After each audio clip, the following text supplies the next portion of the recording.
Good morning વિદ્યાર્થી મિત્રો. આજે આપણે વિષય ધોરણ 11 અને વિષય અર્થશાસ્ત્ર વિશે જાણવાના છીએ. આપણે જોઈએ મિત્રો કે અર્થશાસ્ત્રમાં આપણા ધોરણ 11માં અર્થશાસ્ત્રના પુસ્તકમાં કુલ આપણા 11 પ્રકરણો છે. એ 11 પ્રકરણોમાં પહેલું જે પ્રકરણ છે અર્થશાસ્ત્ર વિષય પ્રવેશ, તે આપણે જોવાના છે.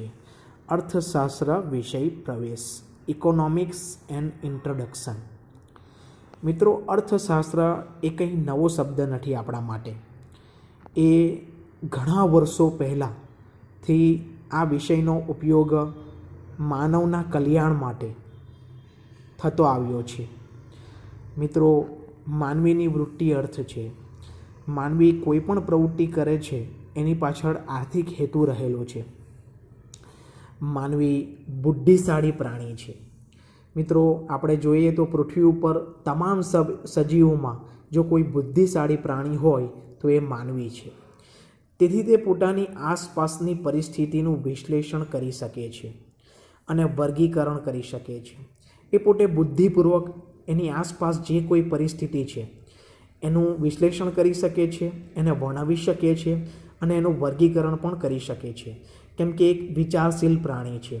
આપણને મનુષ્યને જ ભગવાને એક વિચારવાની શક્તિ આપેલી છે. માનવ જીવન સુખરૂપ ચાલે તે માટે તેણે વ્યવસ્થાઓ ઊભી કરી છે. મિત્રો, આપણે જોઈએ તો એ માનવથી લઈને અત્યાર સુધીનો આધુનિક માનવ, અત્યારે આપણે જોઈએ તો મનુષ્ય જીવન કેટલું બધું આધુનિક થઈ ગયું છે. એનું જીવન જેમ બને તેમ સુખ સુવિધા ભર્યું રહે એના માટે એક અનેક વ્યવસ્થાઓ ઊભો કરતો જાય છે. જેમ કે સમાજ વ્યવસ્થા, રાજ્ય વ્યવસ્થા અને અર્થવ્યવસ્થા. આ બધી વ્યવસ્થાઓ માણસે પોતાના જીવનને સુખરૂપ બનાવવા માટે ઊભી કરી છે. આ વ્યવસ્થાઓને સમજાવવા માટે, તેને પેઢી દર પેઢી ચલાવવા માટે તથા વ્યવસ્થામાં ઊભા થતા પ્રશ્નો અને સમસ્યાઓના ઉકેલ માટે માણસે વિવિધ શાસ્ત્રોની રચના કરી છે. મિત્રો, આ જે વ્યવસ્થા છે, સમાજ વ્યવસ્થા, રાજ્ય વ્યવસ્થા અને અર્થવ્યવસ્થા, એને જો આપણે પેઢી દર પેઢી ચલાવવી હોય અને એ વ્યવસ્થામાં જે કંઈ પ્રશ્નો ઊભા થાય છે અને જે કોઈ સમસ્યાઓ ઊભા થાય છે, એ બધા જ સમસ્યાઓના ઉકેલ માટે માણસે વિવિધ શાસ્ત્રોની રચના કરી છે કે એ શાસ્ત્રમાંથી આ પ્રશ્નો અને સમસ્યાઓનો ઉકેલ મળી રહે. એ શાસ્ત્રો સનાતન સત્ય છે. મિત્રો, એ 100% એમાંથી આપણને એના પ્રશ્નનો હલ મળી જાય છે. આદિ યુગમાં માણસ કેટલાક પ્રશ્નો અને સમસ્યાઓનો ઉકેલ લડાઈ કે યુદ્ધ દ્વારા લાવતો, પણ સમજણના વિકાસ સાથે તે સમસ્યાઓનો ઉકેલ શાસ્ત્રો દ્વારા, બુદ્ધિપૂર્વકની ગણતરીઓ દ્વારા લાવતો થયો. મિત્રો, આપણને ખબર છે કે આદિ યુગ એટલે કે પાષાણ યુગ, મતલબમાં આદિ માનવ જ્યાંનો હતો ત્યાંનો એને અનેક સમસ્યાઓને અનેક પ્રશ્નો હતા. લડાઈ કે યુદ્ધ દ્વારા એ પ્રશ્નોનો સમસ્યાનો હલ લાવતો હતો. પણ જેમ જેમ એનું સમજણ વિકાસ થતો ગયો, બુદ્ધિ વિકસતી ગઈ, વિચારનો વિસ્તાર વધતો ગયો, તેમ તેમ તેની સાથે તેણે સમસ્યાઓનો ઉકેલ શાસ્ત્રો દ્વારા બુદ્ધિપૂર્વકની ગણતરીઓ દ્વારા લાવતો થયો. અર્થશાસ્ત્ર આ રીતે માનવીની આર્થિક સમસ્યાઓના ઉકેલ માટે તથા માનવીના આર્થિક વર્તનનો અભ્યાસ કરતું શાસ્ત્ર છે. મિત્રો, મોસ્ટ આઈએમપી યાદ રાખજો. તમને પૂછાય કે અર્થશાસ્ત્ર એટલે શું? તો કે અર્થશાસ્ત્ર આ રીતે માનવીની આર્થિક સમસ્યાઓના ઉકેલ માટે તથા માનવીના આર્થિક વર્તનનો અભ્યાસ કરતું શાસ્ત્ર છે. આને તમારે ટીક માર્ક કરવાનું છે બુકમાં કે માનવીની આર્થિક સમસ્યાઓના ઉકેલ માટે તથા માનવીના આર્થિક વર્તનનો અભ્યાસ કરતું શાસ્ત્ર છે. અહીંયા સૌથી અગત્યની બાબત મિત્રો આર્થિક બાબત છે. જ્યાં આર્થિક શબ્દ લાગેલો હોય તે જ તેના સાથે જ અર્થશાસ્ત્રને લેવા દેવા છે. એટલે કે આર્થિક સમસ્યાઓનો ઉકેલ અને માનવીના આર્થિક વર્તનનો અભ્યાસ, માનવીનું જે કોઈ આર્થિક વર્તન છે એનો અભ્યાસ કરતું શાસ્ત્ર એટલે અર્થશાસ્ત્ર. તો આ એક સામાન્ય અર્થ છે અર્થશાસ્ત્રનો કે માનવીના આર્થિક સમસ્યાઓના ઉકેલ માટે તથા માનવીના આર્થિક વર્તનનો અભ્યાસ કરતું શાસ્ત્ર એટલે અર્થશાસ્ત્ર. હવે જોજો મિત્રો અર્થશાસ્ત્રનો અર્થ, મિનિંગ ઓફ ઇકોનોમિક્સ. અર્થશાસ્ત્રનો સાચો અર્થ કયો થાય તે અહીંયા આપેલો છે. અર્થશાસ્ત્ર શબ્દનો સાદો અર્થ છે અર્થનું શાસ્ત્ર. મિત્રો યાદ રાખજો, આ પણ ટીકમાં કરવાનું છે. અર્થશાસ્ત્રનો શબ્દનો સાદો અર્થ છે અર્થનું શાસ્ત્ર. અર્થનું શાસ્ત્ર. સંસ્કૃત શબ્દ અર્થ પરથી આ શબ્દ ઉતરી આવ્યો છે. સંસ્કૃતમાં અર્થ શબ્દ છે, તેના ઉપરથી અર્થશાસ્ત્ર શબ્દ ઉતરી આવ્યો છે. સંસ્કૃતમાં અર્થ શબ્દના અનેક અર્થ છે. મિત્રો સંસ્કૃત ભાષામાં અર્થ શબ્દના અનેક અર્થ છે, જેમાંનો એક છે ઉદ્દેશ્ય, કશુંક મેળવવું. યાદ રાખજો, ટીક કરજો, પરીક્ષામાં પૂછાય. સંસ્કૃત ભાષામાં અર્થનો કયો અર્થ થાય છે?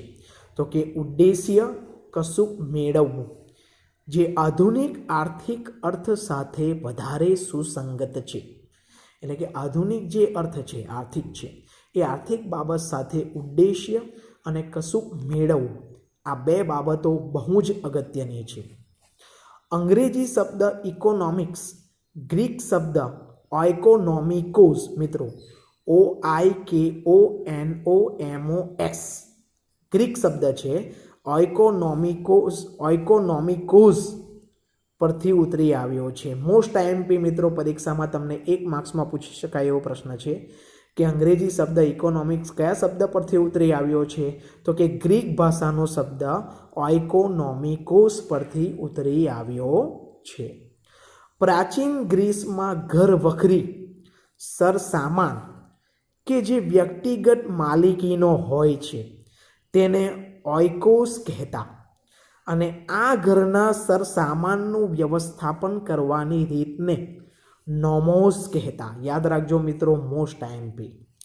પ્રાચીન ગ્રીસમાં ત્યારના સમયમાં ઘર વખરી સરસામાન કે જે વ્યક્તિગત માલિકીનો હોય છે તેને ઓઇકોસ કહેતા, અને આ ઘરના સરસામાનનું વ્યવસ્થાપન કરવાની રીતને નોમોસ કહેતા. આ પણ પરીક્ષામાં પૂછાય છે તમને કે અર્થશાસ્ત્રમાં એટલે કે ઇકોનોમિક્સમાં પ્રાચીન ગ્રીસમાં ઘર વખરી સરસામાનને શું કહેતા હતા? તો કે ઓઇકોસ કહેતા હતા, અને આ ઘરના સરસામાનનું વ્યવસ્થાપન કરવાની રીતને નોમોસ કહેતા હતા. તો આ શબ્દ પરથી ઇકોનોમિક્સનો ગ્રીક ભાષાનો શબ્દ ઓઇકોનોમિકોસ ઉતરી આવ્યો છે. મિત્રો પરીક્ષામાં તમને 1 માર્ક્સમાં પૂછાય કે ઓઝ એટલે શું અને નોમોસ એટલે શું? તો મિત્રો ઓઇકોસ એટલે ગ્રીસમાં ઘર વખરી સરસામાન કે જે વ્યક્તિગત માલિકીનો હોય છે તેને ઓઇકોસ કહેતા હતા, અને આ ઘરના સરસામાનનું વ્યવસ્થાપન કરવાની રીતને નોમોસ કહેતા હતા. ખાસ યાદ રાખજો મિત્રો, પરીક્ષામાં તમને 1 માર્ક્સમાં પૂછી શકાય કે અંગ્રેજી શબ્દ ઇકોનોમિક્સ કઈ ભાષાના કયા શબ્દ પરથી ઉતરી આવ્યો છે?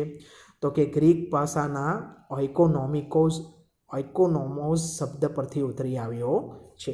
એને ઓઇકોનોમોસ કહેવાય. OIKONOMOS ઓઇકોનોમોસ. તો આ થયો મિત્રો અર્થશાસ્ત્રનો અર્થ. યાદ રાખજો મિત્રો, સંસ્કૃત શબ્દ અર્થ એટલે કે ઉદ્દેશ્ય, કશુંક મેળવવું, એના ઉપરથી અર્થશાસ્ત્ર શબ્દ આવ્યો છે. ત્યાર પછી અંગ્રેજી શબ્દ ઇકોનોમિક્સ જે છે તે ગ્રીક શબ્દ ઓઇકોનોમોસ ઉપરથી આવ્યો છે, જે પ્રાચીન ગ્રીસમાં ઘર વખરી સરસામાન કે જે વ્યક્તિગત માલિકીનો હોય છે તેને ઓઇકોસ કહેતા, અને આ ઘરના સરસામાનનું વ્યવસ્થાપન કરવાની રીતને નોમોસ કહેતા હતા. તો આ થયો અર્થશાસ્ત્રનો અર્થ. પરીક્ષામાં પૂછી શકાય તમને મિત્રો, મિનિંગ્સ ઓફ ઇકોનોમિક્સ. ત્યાર પછી આગળ જોઈએ આપણે 1.2 મુદ્દો, અર્થશાસ્ત્રનું ભારતીય ચિંતન, ઇકોનોમિક્સ ઇન ઇન્ડિયન થોટ. ભારતીયોએ અર્થશાસ્ત્રનું કેવી રીતે ચિંતન કર્યું છે તે આપણે આગળ જોવાનું છે. મિત્રો ભારતીય ચિંતન ઘણું જૂનું, ઘણું પુરાણું અને અત્યંત ગૂઢ છે. ભારતમાં કેટલી સભ્યતાઓ અને કેટલી સંસ્કૃતિનો ઇતિહાસ ઘણો જૂનો છે. ભારતમાં સભ્યતા અને સંસ્કૃતિનો ઇતિહાસ આશરે 5000 વર્ષથી પણ વધુ વર્ષ જૂનો છે. માટે જ ભારતીય તત્વચિંતનમાં માનવ જીવનના વિવિધ પાસાનો અભ્યાસ અને માર્ગદર્શન જોવા મળે છે. મિત્રો, ભારતમાં સભ્યતા અને સંસ્કૃતિનો ઇતિહાસ આશરે 5000 વર્ષથી પણ વધુ વર્ષ જૂનો છે. એટલે દુનિયાનો સૌથી જૂની સભ્યતા અને સંસ્કૃતિ જો કોઈ હોય મિત્રો તો એ ભારતીય સંસ્કૃતિ છે. માટે જ ભારતીય તત્વચિંતનમાં માનવ જીવનના વિવિધ પાસાનો અભ્યાસ અને માર્ગદર્શન જોવા મળે છે. માનવ જીવનનું એવું કોઈ પાસું નથી મિત્રો કે જે ભારતીય તત્વચિંતનમાં ન રજૂ કર્યું હોય. માનવ જીવનના તમામ પાસાઓ, પછી એ આર્થિક હોય, સામાજિક હોય, સાંસ્કૃતિક હોય, કોઈ પણ હોય, દરેકે દરેક પાસાનો ઉલ્લેખ આપણને ભારતીય તત્વચિંતનમાં જોવા મળે છે. ધર્મ, અર્થ, કામ અને મોક્ષ આ 4 પુરુષાર્થ છે જે માણસે કરવાના હોય છે. ટીક કરજો મિત્રો, મોસ્ટ આઈએમપી. કયા 4 પુરુષાર્થ ભારતીય તત્વચિંતનમાં જોવા મળે છે? તો કે ધર્મ, અર્થ, કામ અને મોક્ષ. આ 4 પુરુષાર્થ એવા છે કે મનુષ્યએ જાતે કરવાના છે. મનુષ્યના જીવનના 4 પાસાઓ છે, જે આ 4 પાસાઓમાં મનુષ્યનું તમામ જીવન, આખું જીવન આવી જાય છે. માનવ જીવનના આ 4 મુખ્ય ઉદ્દેશ્ય છે. કોઈ પણ મનુષ્યનું આ 4 ધ્યેય છે: ધર્મ, અર્થ, કામ અને મોક્ષ. મનુષ્ય આ 4 કામ કર્યા વગર રહી શકતો નથી. આ 4 પુરુષાર્થ મનુષ્યએ જીવનમાં કરવાના હોય છે. જન્મથી મૃત્યુ લઈને ધર્મ, અર્થ, કામ અને મોક્ષ આ 4 પાસાઓથી એનું જીવન ઘડાયેલું છે.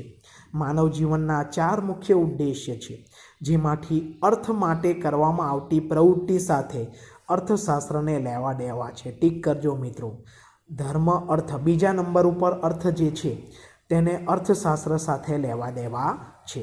અર્થશાસ્ત્ર એનાથી રચાયેલું છે. બીજા નંબરની પ્રવૃત્તિ અર્થ. ધર્મ પછી જે અર્થ આવે છે એને જ અર્થશાસ્ત્રને લેવા દેવા છે. યાદ રાખજો, પરીક્ષામાં પૂછી શકાય એવો પ્રશ્ન છે આ, કે ધર્મ, અર્થ, કામ અને મોક્ષ આ 4 પુરુષાર્થમાંથી અર્થશાસ્ત્રને કોના સાથે લેવા દેવા છે?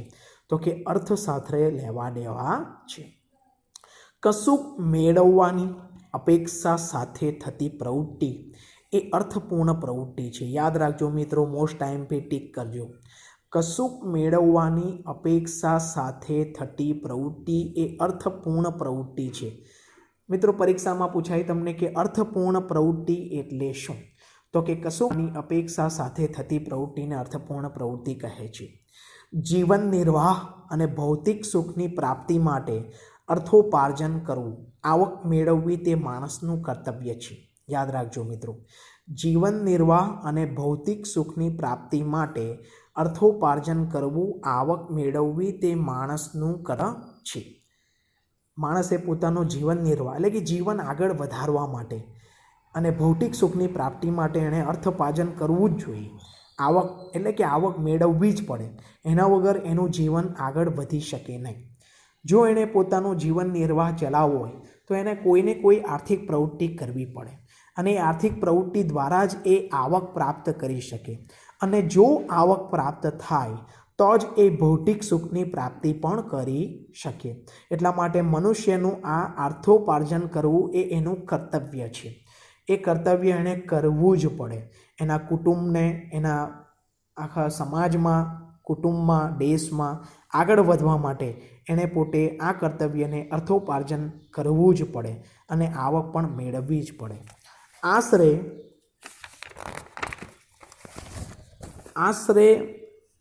2500 વર્ષ પહેલાં અર્થશાસ્ત્ર નામના પોતાના પુસ્તકમાં કૌટિલ્ય, કે જેમનું બીજું નામ ચાણક્ય છે, તેમણે માનવીની આર્થિક પ્રવૃત્તિ માટેનું ચિંતન રજૂ કર્યું હતું. મોસ્ટ આઈએમપી ટીક કરજો મિત્રો, પરીક્ષામાં પૂછાય તમને કે અર્થશાસ્ત્ર નામનું પુસ્તક કોણે લખ્યું હતું?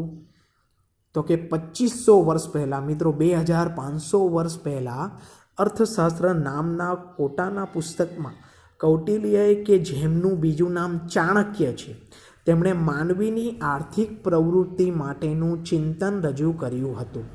આ સંદર્ભમાં કૌટિલ્યના મતે મનુષ્યની વૃત્તિ અર્થ છે મનુષ્યના વસવાટવાળી ભૂમિ અર્થ છે તેવી પૃથ્વીના લાભ પાલનના ઉપાયો દર્શાવતું શાસ્ત્ર એટલે અર્થશાસ્ત્ર. મોસ્ટ આઈએમપી પ્રશ્ન છે મિત્રો. કૌટિલ્યએ આપેલી અર્થશાસ્ત્રની વ્યાખ્યા પરીક્ષામાં વારંવાર તમને પૂછાય છે.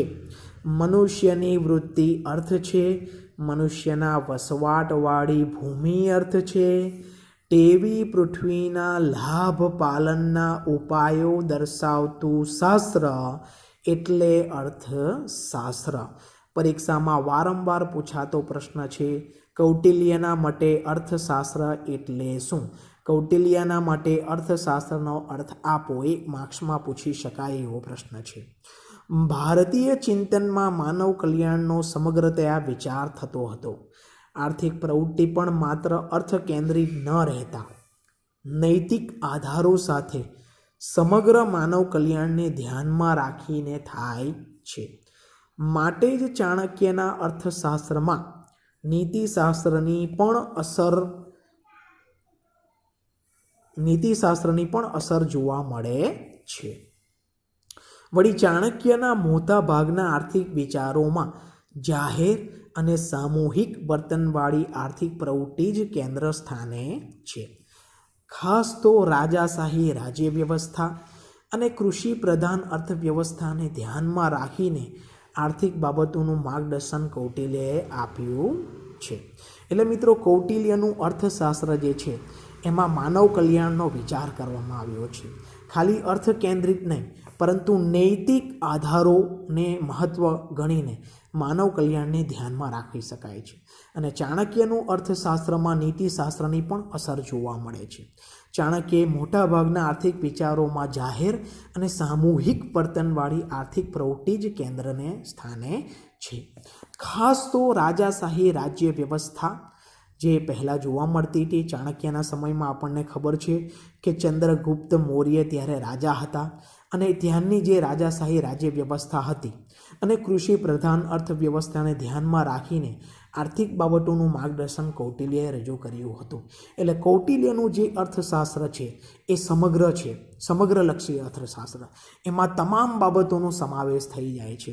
જ્યારે જે રાજાશાહી હતી, જે રાજ્ય વ્યવસ્થા ઊભી થયેલી હતી, એ તમામ રાજ્ય વ્યવસ્થાના જે કોઈ આર્થિક પ્રશ્નો હતા એ તમામ આર્થિક વ્યવસ્થાના પ્રશ્નોનો હલ આપણને કૌટિલ્યના અર્થશાસ્ત્રમાં જોવા મળે છે.